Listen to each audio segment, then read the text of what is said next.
The Wormhole, a one-act play by Koudelka. It was a wonderful, calm, cool day in Sun Prairie, Wisconsin. The date was January 14th of 2021. Ethan was just waking up from a long night of studying. He was in his second year at Madison College. Suddenly, out of thin air, a wormhole appears in the corner of his room. As the hole gets bigger, Ethan finds himself being sucked closer and closer. He grabs onto anything he can think of, but it's no use, as his grip starts to fail him. In one fell swoop, he is taken into the wormhole, only to appear once again in his room?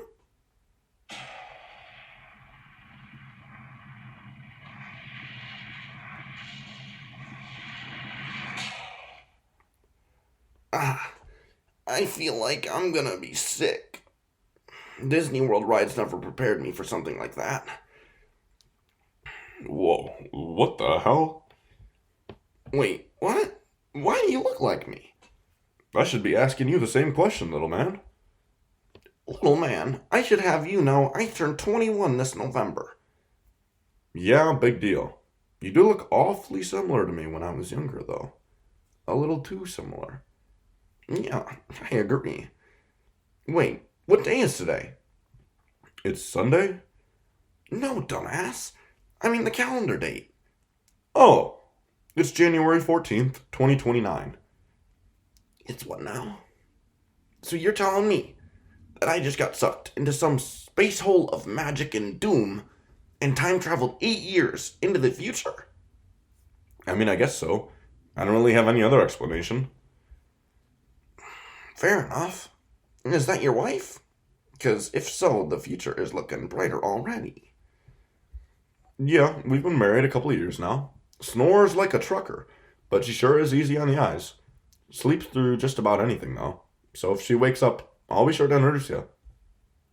Nah, that's okay.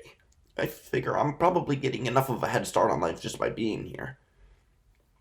That's true, but it probably wouldn't hurt if I told you a couple of changes you can expect in the future. Okay, sure. Well, first off, here are some of the changes I've started making when it comes to the environment. Wait, the environment? Why the environment? Oh, you haven't taken environmental issues yet, have you? No? Well, it was a great class, and it taught me a lot about how different practices each affect the environment in different populations differently. Okay, so then what are some of those changes you've started making since taking the class? Well, the first change has to do with the second and third module we learned in class, called Resource Consumption and Waste, and Food Systems and Agriculture. In the second module, we learned about the amount and different types of waste we generate every day, and how they can be problematic to local and global ecosystems, such as how hazardous nuclear waste can be and the storing stages it requires. Well, in the third module, we learned about farming practices and the different carbon footprints different foods have. An important farming practice we learned about was shade farming. It's much better for the environment and even more efficient. After all this learning from the modules, we stopped wasting the food that we already had. But we also started using a composter and growing our own food in a garden. This decreases the amount of food that ends up actually being wasted and helps to cut down on our overall weekly waste. Also, it helps to cut down on our carbon footprint as well, since we cut out a lot of potential carbon by simply growing the food ourselves, meaning that there's no emissions wasted with shipping or cooling the food for long extended periods of time. Wow, okay, that makes sense. I'm glad I learned this. Will learn this. Exactly. And speaking of consumption, y'all back then need to work on your population control, because I promise you, it's gonna get bad. Population was our first module, and it taught me that I need to be realistic with my future.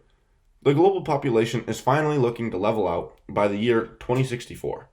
And according to our lecture on factors influencing human population, this is because in many developed countries, the fertility rates are well below replacement levels. Given this, both my wife and I have come to the decision that we're going to hold off on having kids for the next few years. It isn't responsible to further contribute to the effect overpopulation is having on our resources, such as food, energy, and water. Damn, that must have been a tough decision. And it was, but it's the right decision. Maybe in the future we'll decide it's the right time, but until then, the world is better off with as less kids as possible. Speaking of consumption, another thing we've started is getting our electricity from only green and renewable energy sources by participating in the Madison Gas and Electric Green Power Program. It's a bit more expensive this way, but Wisconsin gets much of its energy from coal normally. So the renewable energy we've requested comes straight from nuclear power plants, solar, and wind energy systems that Wisconsin has. These systems feed approximately 20% of the state's electrical needs. We've also upgraded our house with more efficient heating and cooling systems. Those two systems require the most amount of energy in a home, so saving energy this way ends up saving quite a bit. That's a good idea. More expensive, but it means you'll have a smaller carbon footprint. So in these 8 years, we've started doing quite a bit, but because of the environmental issues class, we've also stopped doing some behaviors as well. Most notably, we've almost entirely erased beef or lamb consumption from our diet. From the Module 3 graph interpretation, just 1 kilo of beef or lamb is the equivalent to 60 kilograms of carbon dioxide emissions. Limiting beef consumption doesn't mean we don't eat protein, but instead that we've supplemented it with peanut butter or other sources of protein that are less carbon intensive. When it comes to eating in general, thanks to Module 3, we learned how to choose more environmentally friendly ingredients overall, such as choosing foods that are shade grown. That's pretty smart. Definitely. Another activity we severely cut down on is driving. Yes, I know we used to love driving around, and although we might enjoy the activity itself, the environment does not. So we've cut down our driving to just a couple of miles a week. We've been able to do so by increasing our fitness levels so we can bike and walk farther for more things instead of driving.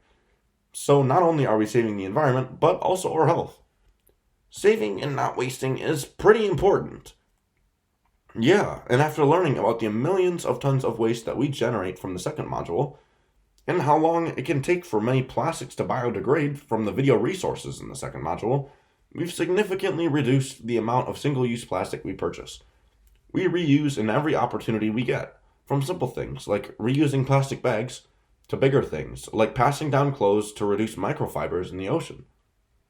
I never knew the clothing industry was helping to fuel our ocean's pollution problem. You'll learn a lot about unknown fuels for problems and environmental issues, especially in the last module on environmental justice. Learning about the high levels of lead in Fuller Park in the PBS video series was heartbreaking. On the upside, the outlook of climate change is a lot better now than it was back in your day.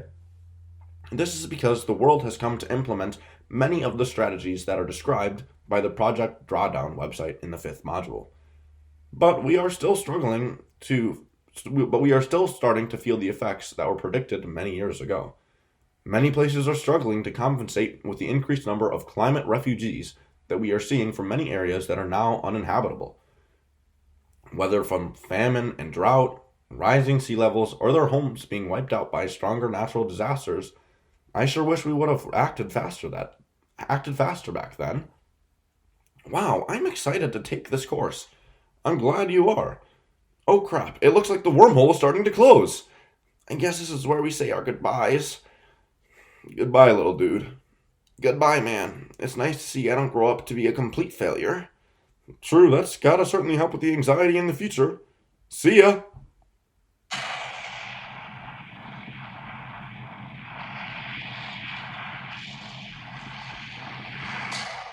Damn, that was awesome. I can't wait to take environmental issues in just a couple of weeks. The end. Curtain.